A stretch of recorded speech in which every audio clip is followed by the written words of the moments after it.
জীবনে কখনো হতাশ হবেন না। জীবনে যাই হয়ে যাক না কেন কখনো হতাশ হবেন না। মনে রাখবেন আল্লাহ আপনার রব, আল্লাহ আপনার সাথে আছেন ইনশাআল্লাহ।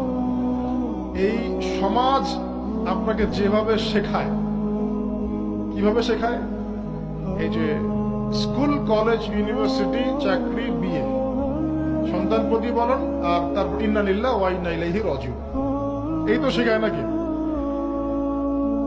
সবসময় মনে রাখবেন যে আল্লাহ রাব্বুল আলামিনের পরিকল্পনাই আপনার উপরে সবচেয়ে বেশি অগ্রাধিকার যোগ্য, সমাজের পরিকল্পনা নয়।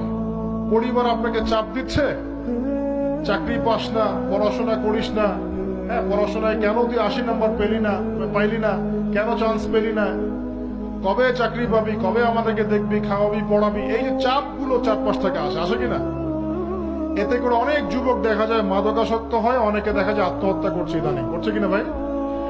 এই শব্দটা থেকে আমি এই পয়েন্টটা আজকে লিখেছিলাম যে ভুলেও আল্লাহর প্রতি বিশ্বাস এবং তাওয়াক্কুল হারাবেন না।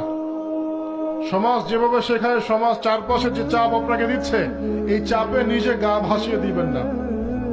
আপনি আল্লাহর কাছে দোয়া করবেন, আল্লাহর কাছে পথ চেয়ে নিবেন এবং আল্লাহর প্রতি তাওয়াক্কুল ভরসা করবেন। কখনো আত্মহত্যার পথ বেছে নিবেন।